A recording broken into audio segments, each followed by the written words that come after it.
teman-teman, saya Anca Pratama Atmaja dari Universitas Palangkaraya, Prodi PGSD. Di sini saya akan menampilkan video pembelajaran.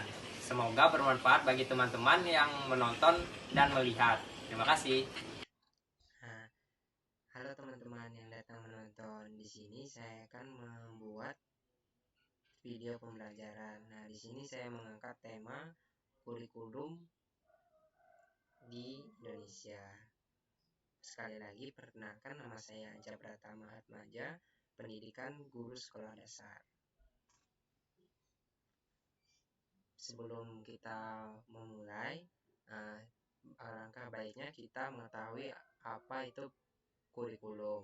Di sini pengertian kurikulum adalah seperangkat rencana dan pengaturan mengenai tujuan, isi, dan bahan pelajaran serta cara yang digunakan sebagai pedoman penyelenggaraan kegiatan pembelajaran untuk mencapai tujuan pendidikan tertentu. Nah, yang diatur di Peraturan Nomor 19 Tahun 2005. Nah, sebelum kita mulai, alangkah baiknya kita mengetahui sejarah kurikulum di Indonesia. Saya akan membacakan sejarah kurikulum di Indonesia. Nah, pertama, kurikulum diterbitkan pada tahun 1947. Ini adalah kurikulum pertama sejak Indonesia merdeka. Perubahan arah pendidikan lebih bersifat politis dari orientasi pendidikan Belanda ke kepentingan nasional. Saat itu mulai ditetapkan Pancasila sebagai asas pendidikan. Kurikulum ini juga disebut dengan Rencana Pembelajaran 1947, namun baru dilaksanakan pada tahun 1950. Karena kurikulum ini lahir di kala Indonesia baru merdeka, maka pendidikan yang diajarkan lebih menekankan pada pembentukan karakter manusia Indonesia merdeka, berdaulat, dan sejajar dengan bangsa lain di muka bumi ini. Fokus rencana pembelajaran 1947 tidak menekankan pendidikan pikiran, melainkan hanya pendidikan watak, kesadaran bernegara dan bermasyarakat. Kemudian ada lagi kurikulum 1952. Kehadiran kurikulum ini merupakan penyempurnaan kurikulum sebelumnya dengan merinci setiap mata pelajaran sehingga dinamakan Rencana Pembelajaran Terurai 1952. Kurikulum ini sudah mengarah pada suatu sistem pendidikan Indonesia seperti setiap pembelajaran dihubungkan dengan kehidupan sehari-hari. Silabus mata pelajaran menunjukkan secara jelas bahwa seorang guru hanya mengajar satu mata pelajaran. Kemudian ada lagi kurikulum 1964. Pemerintah kembali menyempurnakan sistem kurikulum pada 1964 yang dinamakan Rencana Pendidikan 1964. Kurikulum ini bercirikan bahwa pemerintah mempunyai keinginan agar rakyat dapat mendapat pengetahuan akademik untuk pembekalan pada jenjang SD, sehingga pembelajaran dipusatkan pada program Pascadarna, yaitu pengembangan moral, kecerdasan, emosi, atau arsitek, keperigelan atau keterampilan, dan jasmani. Kemudian ada lagi kurikulum 1968. Kurikulum pertama pada era Orde Baru, bersifat politis dan dimaksudkan untuk menggantikan Rencana Pendidikan 1964 yang dicitrakan sebagai produk Orde Lama. Kurikulum ini bertujuan membentuk manusia Pancasila sejati, kuat, dan sehat jasmani, mempertinggi kecerdasan dan keterampilan jasmani, moral, budi pekerti, dan keyakinan beragama. Kurikulum 1968 merupakan perwujudan dari perubahan orientasi pada pelaksanaan Undang-Undang Dasar 1945 secara murni. Cirinya, muatan materi pembelajaran bersifat teoritis, tidak mengaitkan dengan permasalahan fakultas di lapangan. Titik beratnya pada materi apa saja yang tetap diberikan kepada siswa di setiap jenjang pendidikan. Isi pendidikan diarahkan pada kegiatan mempertinggi kecerdasan dan keterampilan, serta mengembangkan fisik sehat dan kuat. Kemudian, ada lagi kurikulum 1975.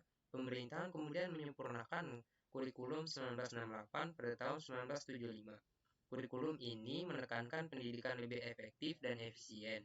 Menurut Murjito, Direktur Pembinaan TK dan SD Departemen Pendidikan kala itu, kurikulum ini lahir karena pengaruh konsep di bidang manajemen by objektif atau OMBO. Metode, materi, dan tujuan pengerjaan dirinci dalam prosedur pengembangan sistem introstruktural atau PPSI, dikenal dengan istilah satuan pembelajaran, yaitu rencana pembelajaran setiap bahasa. Kemudian ada lagi kurikulum 1984.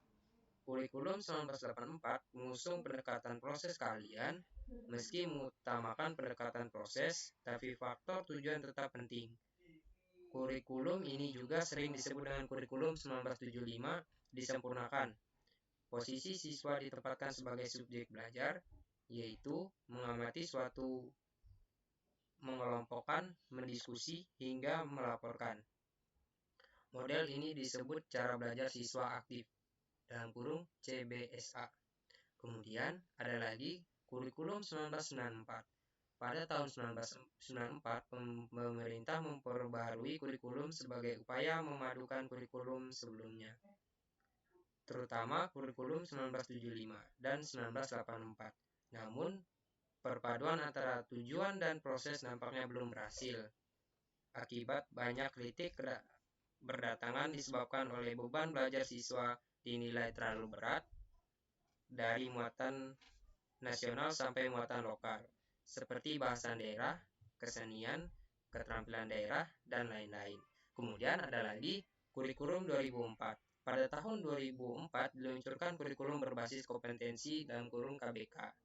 Sebagai pengganti kurikulum 1994, suatu program pendidikan berbasis kompetensi yang harus mengandung 3 unsur pokok, yaitu pemeliharaan kompetensi sesuai spesifikasi, indikator-indikator evaluasi untuk menentukan keberhasilan pencapaian kompetensi, dan pengembangan belajar.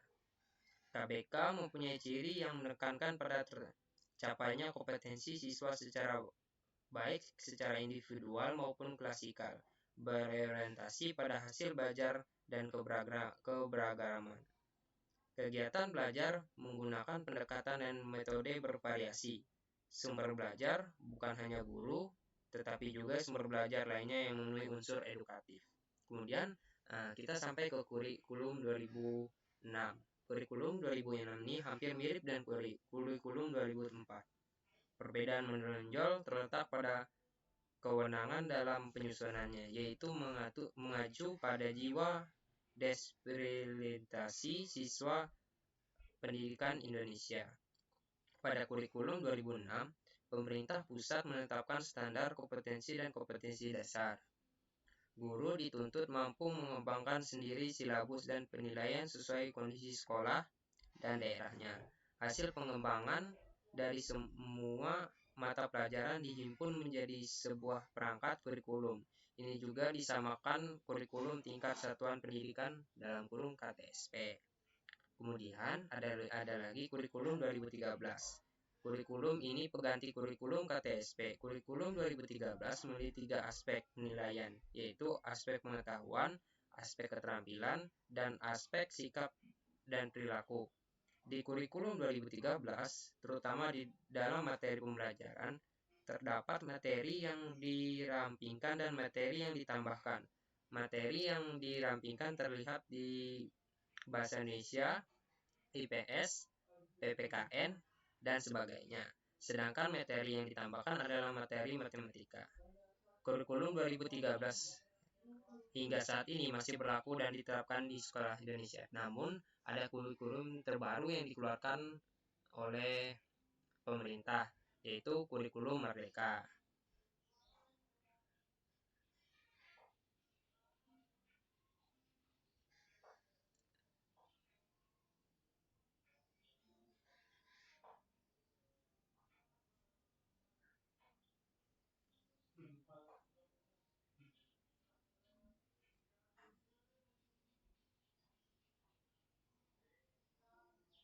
Nah, Kurikulum Merdeka adalah sebagai bagian dari upaya pemulihan pembelajaran. Kurikulum Merdeka dikembangkan sebagai kerangka kurikulum yang lebih fleksibel sekaligus berfokus pada materi esensial dan pengembangan karakter dan kompetensi peserta didik. Karakteristik utama dari kurikulum ini yang mendukung pemulihan pembelajaran adalah: 1. Pembelajaran berbasis proyek untuk pengembangan soft skill dan karakter sesuai profil pelajar Pancasila. Fokus pada materi esensial sehingga ada waktu cukup untuk pembelajaran yang mendalam bagi kompetensi dasar seperti literasi dan numerisasi. Fleksibilitas bagi guru untuk melakukan pembelajaran yang terdiferensiasi sesuai dengan kemampuan peserta didik dan melakukan penyesuaian dengan konteks dan muatan lokal. Nah, kemudian prinsip-prinsip pembelajaran dalam kurikulum Merdeka. Kurikulum Merdeka mencakup 3 tipe kegiatan pembelajaran sebagai berikut. 1. Pembelajaran interkurikuler yang dilakukan secara terdiferensiasi sehingga peserta didik memiliki cukup waktu, memiliki konsep untuk mendalami konsep dan menguatkan kompetensi. Hal ini juga memberikan keleluasaan bagi guru untuk memilih perangkat ajar yang sesuai dengan kebutuhan karakteristik peserta didiknya. Kedua, pembelajaran kurikuler berupa proyek penguatan profil belajar Pancasila berprinsip pembelajaran interdisipliner yang berorientasi pada pengembangan karakter dan kompetensi umum. Kemudian, pembelajaran ekstrakurikuler dilaksanakan sesuai dengan minat murid dan sumber daya satuan pendidikan. Nah, pembelajaran yang ketiga ini khusus karena berhubungan dengan minat dan bakat siswa. Jadi, siswa dibebaskan untuk memilih atau tidak pembelajaran ekstrakurikuler yang disediakan oleh sekolah. Nah, kemudian pelaksanaan pembelajaran dalam kurikulum Merdeka merupakan siklus yang melalui 3 tahap. Tahap pertama, asesmen diagnostik. Guru melakukan asesmen awal untuk mengenali potensi, karakteristik, kebutuhan tahap pengembangan, dan tahap pencapaian pembelajaran murid. Asesmen umumnya dilaksanakan pada awal tahun pembelajaran, sehingga hasil dapat digunakan untuk melakukan perencanaan lebih lanjut terkait metode pembelajaran yang sebaiknya digunakan. Kedua, perencanaan. Guru menyusun proses pembelajaran sesuai dengan hasil asesmen diagnostik serta melakukan pengelompokan murid berdasarkan tingkat kemampuannya. Yang ketiga, pembelajaran. Selama proses pembelajaran, guru akan mengadakan asesmen formatif secara berkala untuk mengetahui proses pembelajaran murid dan melakukan penyesuaian metode pembelajaran. Jika dilakukan, pada akhir proses pembelajaran, guru juga bisa melakukan asesmen sumatif sebagai proses evaluasi ketercapaian tujuan pembelajaran. Nah, sekian dari sejarah dari kurikulum Indonesia, dari awal terbentuknya kurikulum Indonesia sampai sekarang yang sudah dikeluarkannya kurikulum Merdeka. Baiklah, kita akan melanjutkan ke materi berikutnya. Oke, kita akan melanjutkan ke materi berikutnya, komponen-komponen kurikulum. Nah, komponen-komponen kurikulum memiliki dua, yaitu tujuan dan materi. Yang pertama, tujuan berhubungan dengan arah atau hasil yang diharapkan, mengacu ke arah pencapaian tujuan pendidikan nasional. Kedua, materi. Isi kurikulum itu menyangkut semua aspek baik yang berhubungan dengan pengetahuan atau materi pembelajaran yang biasanya tergambarkan pada isi setiap materi pelajaran yang diberikan maupun aktivitas kegiatan mahasiswa.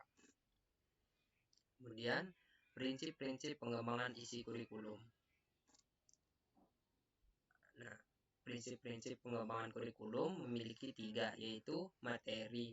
Materi kurikulum berupa bahan pelajaran yang terdiri dari bahan kajian atau topik-topik pembelajaran yang dapat digaji oleh siswa dalam proses belajar dan pembelajaran. Yang kedua, materi kurikulum mengacu pada pencapaian tujuan masing-masing satuan pendidikan. Yang ketiga, materi kurikulum diarahkan untuk mencapai tujuan pendidikan nasional.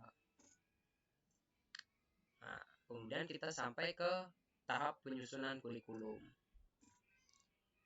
Yang pertama ada metode. Berhubungan dengan implementasi kurikulum, penyesuaiannya dihendaknya berdasarkan analisis tugas yang mengacu pada tujuan kurikulum dan berdasarkan perilaku awal siswa. 3 alternatif pendekatan yang dapat digunakan yaitu pendekatan yang berpusat pada mata pembelajaran, pendekatan yang berpusat pada siswa, dan pendekatan berorientasi pada kehidupan masyarakat. Yang kedua, evaluasi. Komponen untuk melihat efektivitas pencapaian tujuan. Fungsinya untuk mengetahui apakah tujuan yang telah ditetapkan telah tercapai atau belum. Atau evaluasi digunakan sebagai umpan balik dalam perbaikan strategi yang ditetapkan. Nah, sekian dari pembahasan kurikulum saya. Semoga bermanfaat bagi teman-teman, dan jika ada salah kata, saya mohon maaf karena saya adalah manusia biasa. Terima kasih.